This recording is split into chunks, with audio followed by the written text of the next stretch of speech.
Okusinziira ku basawo, amabeere y'emmere esinga okuba ey'omugaso eri abaana abawere era nga bamaama bakubirizibwa okuyonsa abaana baabwe okumala emyezi 6 nga tebagabirirwa kintu kirala kyonna.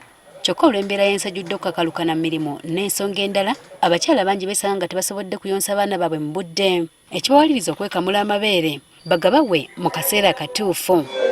Okumanya engeri kino gye kikolebwamu, twogeddeko ne Dr. Esther Nalunga owa Case Hospital n'atunnyonnyola. Kubanga osobola okukozesa engalo zo n'okamula.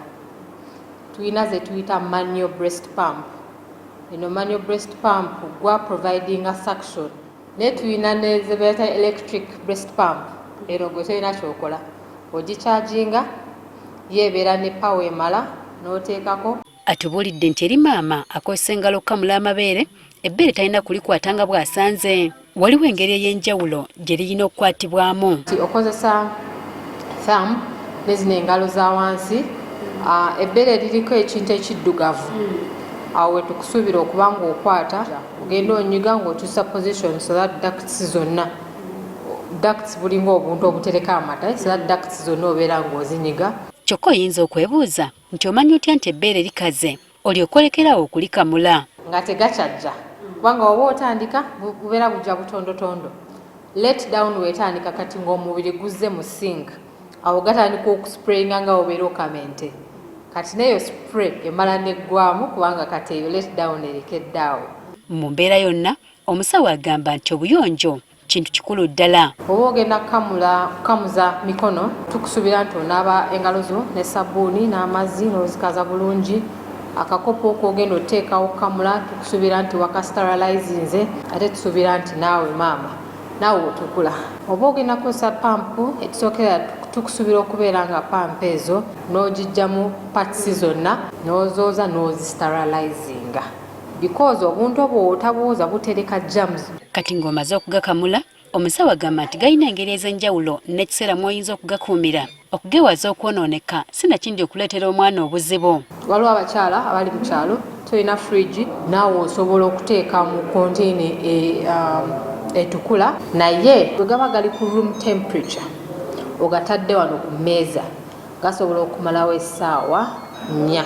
Abalina obusobozi, omusawo agamba nti kiba kirungi okugula obusawo obujjira ku bbomba ezeeyambisibwa okukamula amabeere, so ng'ate abalina fridge nabo basobola ddala okuzeeyambisa okuma amata gano nga malamu okumala ekiseera ekigere. Oba ogenda gateeka mu fridge gasobola obeera mu paka ennaku 4. Oba ogenda gateeka mu freezer ekwasa ice gasobola obeera mu paka emyezi 6. Naye abantu abalina freezer zennyini ezituuka mu -15 nga freezer welina obeera, awo basobola n'otereka paka emyezi 12 omwaka mulamba. Mbu bw'oba otereka, kyandibadde kirungi okugaterekera mu bipimo by'omanyi nti omwana ananywa n'amalawo omulundi gumu, kubanga okugatoolatoolako kigonoona mangu. Kubanga omwana wo wabanga anywa mils 6, we n'otereka mils 3 mu kakonteyina kamu, era ate ng'ojjayo mu fridge ate ozzaayo ate oterese mu kakopo, awo gatandika okugetinga contaminated.